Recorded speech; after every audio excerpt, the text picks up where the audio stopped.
Hello everyone, welcome back to Disha classes. उम्मीद करती हूँ मेरी मार्केटिंग की वीडियोस और कंटेंट आपको पसंद आ रहा होगा। आपको किसी न किसी एग्ज़ाम की प्रिपरेशन में या आपके बिजनेस को ग्रो करने में ज़रूर हेल्पफुल होगा।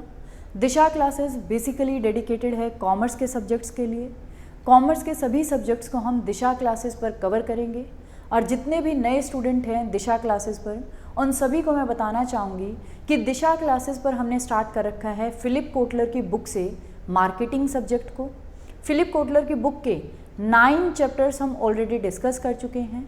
अगर अभी तक आपने उनकी वीडियोस नहीं देखी तो मेरी मार्केटिंग की प्लेलिस्ट को आप विजिट कर सकते हैं। उसका लिंक मैं आपको वीडियो के एंड में प्रोवाइड करवा दूँगी। और अगर आपको मेरा मार्केटिंग का कंटेंट अच्छा लगे तो प्लीज़ वीडियोज़ को ज़्यादा से ज़्यादा शेयर करें, और अगर चैनल को सब्सक्राइब नहीं करा तो प्लीज़ चैनल को भी सब्सक्राइब करें ताकि दिशा क्लासेस ग्रो हो और भी सब्जेक्ट्स का कंटेंट मैं आपके लिए लेके आती रहूँ। स्टार्ट करते हैं आज का टॉपिक। आज हम डिस्कस करेंगे फिलिप कोटलर की बुक का चैप्टर नंबर 20 पार्ट 10। इस चैप्टर के भी 9 पार्ट्स ऑलरेडी अपलोडेड हैं। आप मार्केटिंग की प्लेलिस्ट में जाके उनको देख सकते हैं। चैप्टर नंबर 20 हमारा है मैनेजिंग पर्सनल कम्युनिकेशंस। अगर हम पर्सनल कम्युनिकेशन मेथड्स की बात करें तो फिलिप कोटलर की बुक में 2 ऐसे कम्युनिकेशन के मेथड्स हैं जिनके थ्रू कोई भी कंपनी पर्सनली अपनी कम्युनिकेशन को टारगेट कस्टमर तक पहुंचा सकती है। वो 2 मेथड्स हमारे पास हैं, direct and database marketing, second है पर्सनल सेलिंग। इन दोनों ही मेथड्स को कैसे मैनेज किया जाता है, कैसे डिज़ाइन किया जाता है, इसको हम डिटेल में डिस्कस कर रहे हैं चैप्टर नंबर 20 में। हमने स्टार्ट कर रखा है पहला method direct marketing. Direct marketing करने के लिए कंपनीज के पास क्या क्या चैनल्स अवेलेबल हैं, क्या क्या मेथड्स हैं, उनको हम डिटेल में डिस्कस कर चुके हैं पिछली वीडियोज़ में। आज हम डिस्कस करेंगे public and ethical issues in direct marketing. वैसे तो डायरेक्ट मार्केटिंग के बहुत सारे हम कह सकते हैं बेनिफिट्स हैं कस्टमर्स को भी और डायरेक्ट मार्केटर्स को भी, लेकिन उनके अलावा कुछ लिमिटेशंस भी है, या हम कह सकते हैं डायरेक्ट मार्केटिंग की कुछ डार्कर साइड भी है। मतलब कुछ लिमिटेशंस है, कुछ नेगेटिव इम्पैक्ट्स हैं जिनको आज की वीडियो में हम डिस्कस करेंगे। Direct marketers and their customers usually enjoy mutually rewarding relationships. ये कह रहे हैं वैसे तो डायरेक्ट मार्केटर और कस्टमर के बीच में जो रिलेशनशिप होता है वो रिवॉर्डिंग रिलेशनशिप होता है। मतलब दोनों को ही वहाँ बेनिफिट होता है। कस्टमर को घर बैठे उनके प्रोडक्ट्स मिल जाते हैं, मार्केटर को किसी भी मार्केटिंग मिडल मैन की हेल्प नहीं लेनी पड़ती, उसकी सेलिंग कॉस्ट डिक्रीज हो जाती है, कस्टमर सेटिस्फेक्शन इंप्रूव हो जाती है क्योंकि डायरेक्ट डिलीवरी किसको है, कस्टमर को। तो बहुत सारे उनके बेनिफिट्स हैं, लेकिन उनके बीच में ओकेजनली हाउएवर अ डार्कर साइड इमर्जेस। लेकिन कभी कभी उनकी कुछ नेगेटिव इम्प्लीकेशंस भी हैं जिनको हम आज डिस्कस करेंगे। तो स्टार्ट करते हैं। फर्स्ट है इरिटेशन।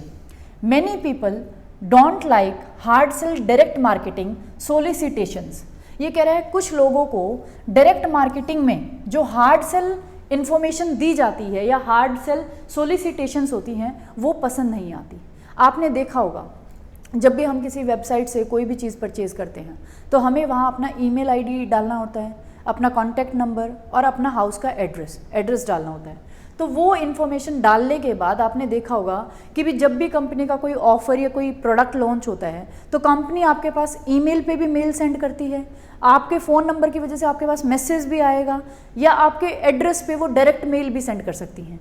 तो जिसकी वजह से कस्टमर क्या हो जाता है, इरिटेट हो जाता है कि इतना, मतलब हम ईमेल खोलते हैं, अगर हमें कोई काम की ईमेल देखनी है तो वो तो हम देख नहीं पाते, कंपनी के प्रमोशंस ही वहाँ आ जाते हैं। तो उससे कम जो कस्टमर है वो इरिटेट हो जाता है, फ्रस्ट्रेट हो जाता है। Forms have been popping up to help block unwanted junk mail. ये कह रहा है इसकी वजह से ही कि कस्टमर इरिटेट होता है, कंपनीज ट्राई कर रही हैं कि अनवांटेड जंक मेल को ब्लॉक कर दिया जाए, क्लियर, ताकि कस्टमर इरिटेट ना हो।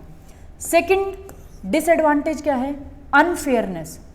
Some direct marketers take advantage of impulsive or less sophisticated buyers or prey on the vulnerable, especially the elderly. ये कह रहा है। और अगर दूसरा इसका डिसएडवांटेज देखें तो वो है अनफेयरनेस। अनफेयरनेस का मतलब है कि डायरेक्ट मार्केटिंग में आपने देखा होगा कि आपसे कई बार ऐसी चीज़ों को भी परचेज़ करवा लिया जाता है जिनकी आपको ज़रूरत भी नहीं होती। इम्पल्सिव सेलिंग वहाँ की जाती है। इम्पल्सिव का मतलब है कि भी आपको कॉल करके या ईमेल के थ्रू ऐसे ऐसे ऑफर्स दिए जाएंगे जिनकी वजह से ऐसे जो लेस सोफिस्टिकेटेड बायर्स हैं, जिनको इतनी नॉलेज नहीं है, उनको शिकार बना लिया जाता है। और पर्टिकुलरली उसमें हमारे आते हैं एल्डर पीपल, मतलब जो बूढ़े लोग आते हैं जिनको इतनी इन्फॉर्मेशन नहीं है, तो उनको गलत इन्फॉर्मेशन दे के, या हम कह सकते हैं कि भी उनका एडवांटेज उठा के कि भी उन्हें इतने पता नहीं है, इम्पल्सिव बाय करवाया जाता है। तो ये क्या है, अनफेयर है डायरेक्ट मार्केटिंग में। क्योंकि आपने देखा होगा कि भी फ़ोन पे इतनी ज़्यादा इन्फॉर्मेशन या इस टाइप की इन्फॉर्मेशन दी जाती है लोगों को, जिनसे वो इम्पल्सिव एक ही दम बिना सोचे समझे बाय कर लेते हैं कुछ चीज़ों को। क्लियर, वो भी गलत है। थर्ड डिसएडवांटेज है डिसेप्शन एंड फ्रॉड। आपने देखा होगा कि भी जो ये ऑनलाइन मार्केटिंग है या फिर डायरेक्ट मेल मार्केटिंग है, या जो भी हम चैनल्स देखते हैं, जैसे कोई भी चैनल आप लगा सकते हैं, उस पे जो गुड्स एंड सर्विसेज की ऐड दिखा के साइड में टोल फ्री नंबर दिया जाता है या कोई, तो आप जब उस प्रोडक्ट को मंगाते हो तो उस प्रोडक्ट का कुछ और ही मिलता है। मतलब आपको दिखाया कुछ और जाता है और मिलता जब आपको रिसीव होता है तो वो कुछ और ही प्रोडक्ट होता है। तो इस तरीके से डिसेप्शन और फ्रॉड भी किया जाता है डायरेक्ट मार्केटिंग में। Some direct marketers design mailers and write copy intended to mislead or exaggerate product size, performance claims or the retail price। ये कह रहा है कुछ मार्केटर्स तो अपना जो मेल तैयार करते हैं, अपनी जो कॉपी तैयार करते हैं कि भी हम ये चीज़ कस्टमर को दिखाएंगे, उसमें मिसलीड करने के लिए होता है। या तो उसका साइज़, प्रोडक्ट का साइज़ बड़ा दिखा देते हैं और एक्चुअल में वो होता नहीं, या प्रोडक्ट ही एक्चुअल में वो नहीं होता जो वो दिखा रहे होते हैं आपको डायरेक्ट मार्केटिंग में, या फिर परफॉर्मेंस के क्लेम्स उनके गलत होते हैं, या रिटेल प्राइस उनका मिसलीडिंग वाला होता है। The Federal Trade Commission receives thousands of complaints each year about fraudulent investment scams and phony charities। ये कह रहा है, और फेडरल ट्रेड कमीशन के पास हर साल एवरी ईयर बहुत सारी थाउजेंड ऑफ कंप्लेंट्स आती हैं जिसमें फ्रॉड इन्वेस्टमेंट स्कैम्स होते हैं कि आप हमारे यहाँ इन्वेस्टमेंट करें और आपको इतना % रिटर्न मिलेगा या ये मिलेगा। आपने देखा होगा कि फ़ोन आते हैं, मैम हमारा एक ऑफर चल रहा है, अगर आप अभी इन्वेस्टमेंट करेंगे तो सेकेंड ईयर में आपको 50% अमाउंट रिटर्न हो जाएगा। उसके बाद थर्ड ईयर में आपका 100% अमाउंट रिटर्न करने के बाद फोर्थ ईयर में हम आपको 10% के रिटर्न्स रेगुलरली लाइफ टाइम देंगे। तो ऐसे ऐसे जो इन्वेस्टमेंट के स्कैम्स हैं, ये क्या है, फ्रॉड और डिसेप्शन, लोगों को गुमराह करने के लिए, उनके साथ चीट करने के लिए होते हैं। तो डायरेक्ट मार्केटिंग का एक ये भी डिसएडवांटेज है या इथिकल इशू है। क्लियर। उसके बाद फोर्थ पॉइंट हमारे पास है invasion of privacy. Invasion of privacy, जैसे मैंने अभी आपको बताया कि कंपनीज हमारा डाटा ले लेती है और डाटा लेने के बाद उसका मिसयूज भी कर सकती है। It seems that almost every time consumer order products by mail और टेलीफोन, ये कह रहा है ऐसा लगता है कि भी जितनी बार भी कस्टमर किसी भी प्रोडक्ट को बाय मेल या टेलीफोन या वेबसाइट के थ्रू या कैसे ही भी डायरेक्ट मार्केटिंग में अगर ऑर्डर प्लेस करता है, apply for a credit card या टेक आउट मैगजीन सब्सक्रिप्शन, उसके नाम, उसका एड्रेस और उसकी purchasing behaviour may be added to several company databases. ये कह रहा है ये जितनी बार भी, मान लो हमने किसी भी वेबसाइट से परचेज़ किया तो हमारा नाम, हमारा एड्रेस, हमारी कॉन्टैक्ट डिटेल्स, हमारी ईमेल आईडी या हमारा परचेजिंग बिहेवियर कि इस कस्टमर को क्या क्या पसंद है, वो हो सकता है कि भी सेवरल कंपनी के डाटाबेस में ऐड हो जाए। क्योंकि कंपनीज क्या करती हैं, डाटाबेस को परचेज करती हैं कंपनीज से, तो वहाँ परचेज करने के बाद हर एक कुछ कंपनीज के पास हमारा वही सेम डाटा चला जाएगा। Chapter 3 and 4 discussed, critics worry that marketers may know too much about consumers' lives and they may use this knowledge to take unfair advantage। और चैप्टर 3 और 4 में हम डिस्कस करेंगे कि कैसे मार्केटर्स, ये चिंता की बात है कि मार्केटर्स के पास कंज्यूमर की लाइफ्स के बारे में इतनी ज़्यादा इन्फॉर्मेशन है और ऐसा लगता है कि भी मार्केटर्स उस इन्फॉर्मेशन को कभी ना कभी ज़रूर यूज़ करेंगे अनफेयर एडवांटेज लेने के लिए। क्योंकि जब हर एक चीज़ हमारी लाइफ से रिलेटेड कि हमारा परचेजिंग बिहेवियर क्या है, किस ओकेजन पे हम परचेज़ कर रहे हैं, किस टाइप के प्रोडक्ट्स को हम परचेज़ करते हैं, क्या हमारा नाम है, क्या हमारा एड्रेस है, क्या कॉन्टैक्ट डिटेल्स हैं, जब इतनी ज़्यादा इन्फॉर्मेशन किसके पास है, मार्केटर्स के पास हैं, तो ऑब्वियसली वो कभी ना कभी उसको मिसयूज़ भी करेंगे। तो ये क्या है, इन्वेजन ऑफ प्राइवेसी। हो सकता है आप एक ही कंपनी के साथ ऑर्डर प्लेस कर रहे हो, एक ही कंपनी का प्रोडक्ट आपने परचेज करा हो, लेकिन वहाँ उनके पास जो डाटा गया है वो दूसरी कंपनीज के पास भी श्योरली जाएगा, क्योंकि कंपनीज आपस में क्या करती है, डाटा को परचेज करती है। Clear.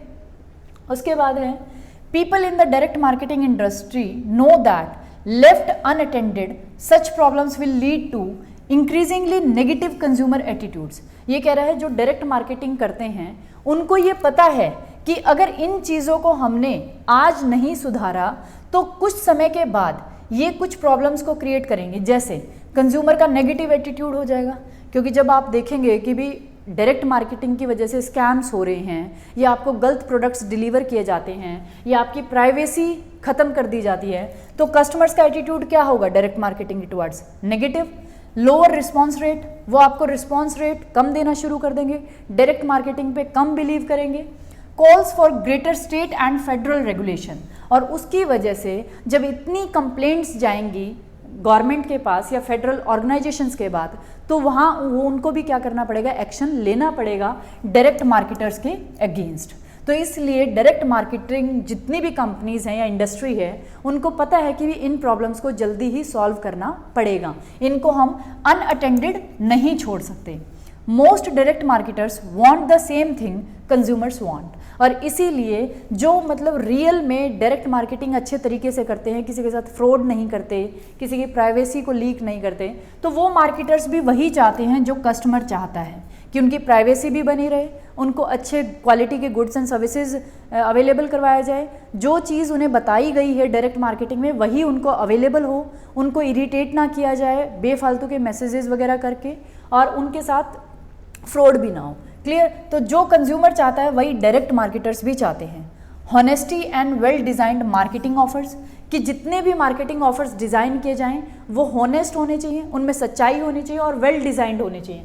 Targeted only to those who appreciate hearing about them, और उन्हीं को टारगेट करने चाहिए जिनको उनकी एक्चुअल में नीड है या उनके बारे में जो लोग जानना चाहते हैं।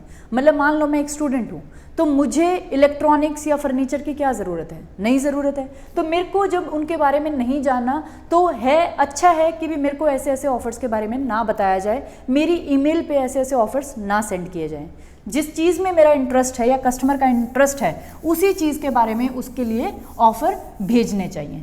क्लियर। ये था हमारा आज का टॉपिक कि क्या क्या पब्लिक और इथिकल इश्यूज़ हैं डायरेक्ट मार्केटिंग में, जिनको डायरेक्ट मार्केटर्स को ध्यान रखना चाहिए जब वो डायरेक्ट मार्केटिंग कर रहे हैं, ताकि कस्टमर का नेगेटिव एटीट्यूड ना हो, उनका लोअर रिस्पॉन्स रेट ना हो, उनका एटीट्यूड हमारी तरफ अच्छा बना रहे। क्लियर। नेक्स्ट वीडियो में हम डिस्कस करेंगे customer databases and database marketing. अगर आपको कोई भी डाउट हो तो आप मुझे कमेंट बॉक्स में कमेंट कर सकते हैं। Thank you for watching Disha classes, और जितने भी मेरे व्यूअर्स हैं उन सभी से रिक्वेस्ट है प्लीज़ वीडियोज़ को ज़्यादा से ज़्यादा शेयर कर दिया करो। अगर अभी तक आपने चैनल को सब्सक्राइब नहीं करा तो प्लीज़ चैनल को भी सब्सक्राइब कर लें, ताकि दिशा क्लासेस ग्रो करे और जितने भी कॉमर्स के सब्जेक्ट्स हैं उनका ऐसा ऐसा कंटेंट मैं आपके लिए लेके आती रहूँ। Thank you for watching Disha classes.